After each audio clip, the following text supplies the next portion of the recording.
Welcome to the Get Real About Safety podcast.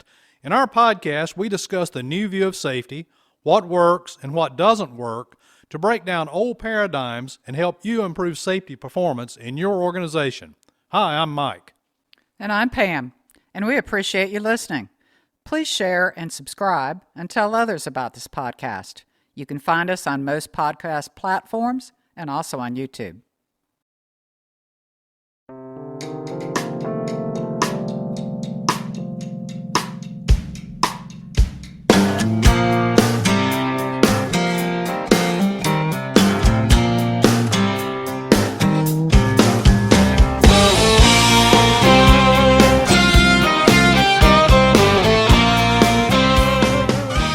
Your workers are drunk.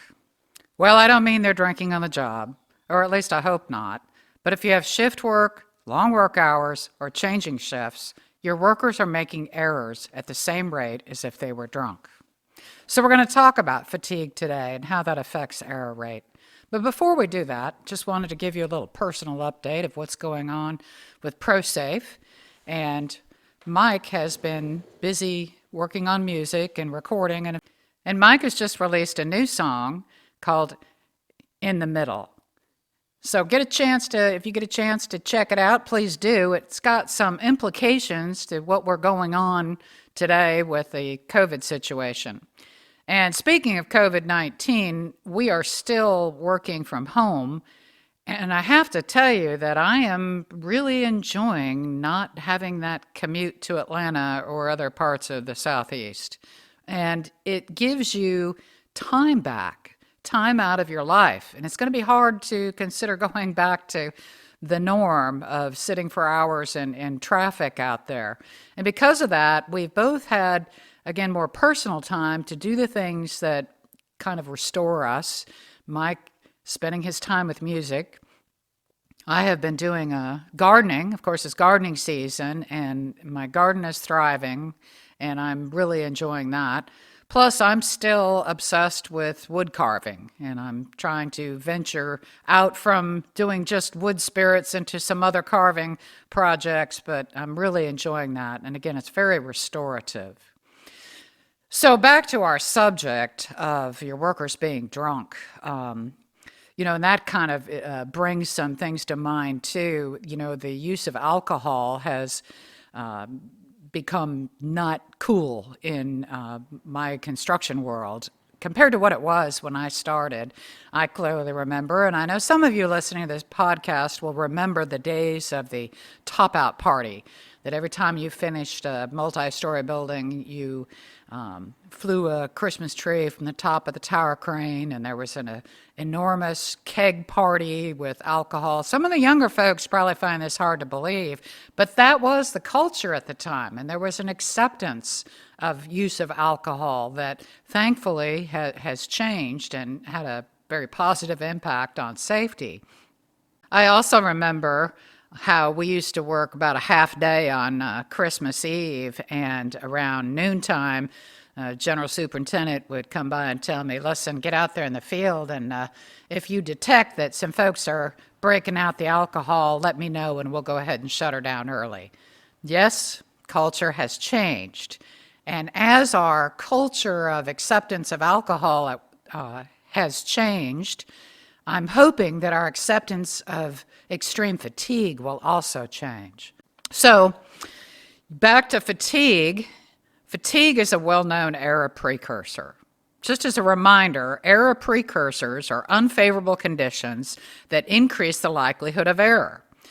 There are a lot of error precursors, and we have a podcast devoted to that topic, but today I want to just focus on the effects of fatigue in safety performance and human error. Should be noted that fatigue doesn't just affect safety, it affects production and quality performance as well as safety. And I wonder if we really take that into account when we are under a time crunch, recognizing that we might be working a lot longer hours, but we're not necessarily getting more work done or getting quality work done. But we certainly have higher error rates that dramatically affect safety and production and quality. Fatigue can result from not enough hours of sleep or for being awake at times when people are normally asleep. For example, 2 a.m. to 5 a.m. is a critical window for most people. I remember working one project that had me working, at 2 a.m. and how there just was not enough coffee on the planet at 2 a.m. to have you alert and able to make good decisions. I had a discussion with a general superintendent for a large construction company last year about tower crane operators and fatigue. The project was running really long hours, with crane operators often in the seat for 16 or more hours. I mentioned this was a significant source of potential errors that could lead to catastrophic accidents. Superintendent didn't see that as a problem. He said that, they get used to it. So I asked him if he would be okay with them operating the tower cranes while drunk. He said, well, of course not. Ah, I said, but you're okay with them operating at an error rate that is similar to being legally drunk.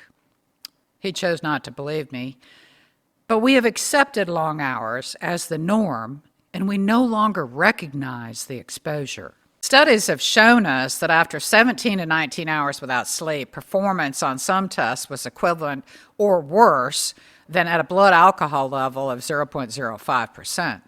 Response speeds were up to 50% slower for some tests, and accuracy measures were significantly poorer at this level of alcohol. After longer periods without sleep, performance reached levels equivalent to a blood alcohol level of 0.1%. Let's take an average worker in an urban setting who commutes for an hour or more to work and back home. Some of our folks are commuting longer than that. They must get up by 5 a.m. or earlier to be on the job at say, 7 a.m. If they work a 12-hour day, they've been awake for 14 hours. If they work for 16 hours, they've been awake for 18 hours. That is truly dangerous. Night shifts are worse. People are forced to be awake when normal circadian rhythms would cause them to be sleepy. If they need to care for their children or just see their children, they must be awake by 3 p.m. If work starts at 11 p.m., they will have been awake for 8 hours before they start to work. An 8-hour work shift puts them in the danger zone towards the end of the shift, in addition to the problem of normal sleep rhythms being out of whack. Just for comparison, in Georgia, 0.08 is the legal limit for adults over 21 years of age driving non-commercial vehicles. A CMV operator is held to a stricter standard of 0.4%. Years ago, I was working in a construction project that required a second shift to work from 8 p.m. to 4 a.m. But leadership had to do shift turnovers, requiring us to be to work by 5 a.m. at the latest. We then need to stay over until 6 a.m. to turn over again. Added to that was the fact that I had a child in grade school that I needed to spend time with before I left the house. What I remember most about that time was a general feeling of sickness. I was also very irritable, as were our coworkers. Meals were interesting. What do you eat at 6 a.m. after being up for 16, 18 hours? A number of my coworkers subscribed to a breakfast of beer and pancakes. I could never bring myself to try that remedy, but it was hard to figure out what to eat and when, and that helped lead to that just general feeling of sickness and not being well. A new study from Virginia Tech Transportation reveals that 20% of car crashes are caused by fatigue, with young drivers particularly vulnerable to driving while fatigued. While OSHA has no regulatory limits to address fatigue, they do state that accident and injury rates are 18% higher during evening shifts and 30% greater during night shifts when compared to day shifts. They further state that working 12 hours per day is associated with a 37% increased risk of injury. We also know that worker fatigue is a factor in many of our industrial disasters, such as the 2005 Texas City BP oil refinery explosion, the explosion of the Space Shuttle Challenger, and the nuclear accidents at Chernobyl and 3 Mile Island. In the Texas City explosion, a night shift employee who was involved in the accident had worked 12-hour shifts for 33 consecutive days. 2 managers, who were supposed to be overseeing the events, had worked 37 and 31 days respectively. Investigators stated that evidence suggested that the operators' fatigue degraded their judgment and their problem-solving skills.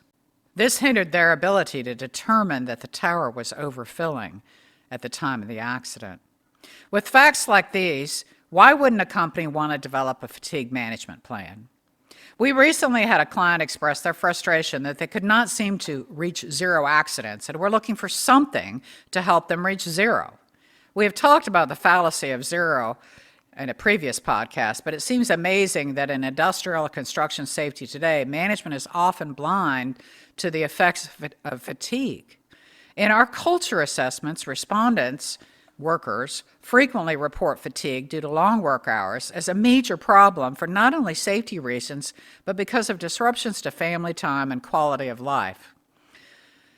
DOT regulates fatigue, obviously, and their rules allow commercial truck operators to drive for 11 hours at one time, and the rules add a 30-minute break as a requirement for every 8 hours of driving. Under the EM 385 rules, these are the regulations required for those who work with military or DoD, equipment operators may not work more than 12 hours in 24, with a minimum of 8 hours rest between shifts. And 8 hours of rest should not include commuting time. I've often heard workers complain that they work late and then must come in early for an all-hands meeting. Many times we've had companies that require a meeting to collect culture assessment surveys. Needless to say, that survey respondent is probably not going to give you good feedback at that point. Where we have required meetings, we need to take in consideration shift times and try to accommodate those workers within their normal schedules. Another way the system can impact fatigue is with call-outs for repairs or emergencies, etc. We need to be aware of the impact of those call-outs. In some companies, the call-out worker is provided transportation to the work area due to their high risk of errors. Best practices in fatigue management start with training. We must educate everyone in the organization to understand the risk of fatigue and best practices for managing fatigue. When I say everyone in the organization, I mean everyone. From senior management to estimators, planners, mid-level managers need to know to make good decisions. Managing fatigue requires planning for adequate staffing. Companies need a formal fatigue management plan that addresses training, methods to assess fatigue, maximum hours, shift work, and rest periods. Addressing fatigue levels can be done in several ways, ranging from providing workers with self-assessment questionnaires and encouraging their use, assessments to be done by supervisors, and random assessments to be done by safety staff. Fatigue should always be considered in event analysis processes. We must look at not only the work schedule, but also what else was going on with the worker and their personal life that may have been a contributing factor to excessive fatigue. In summary, if you're not okay with intoxicated workers at your place of business, then addressing fatigue levels and shift work is essential.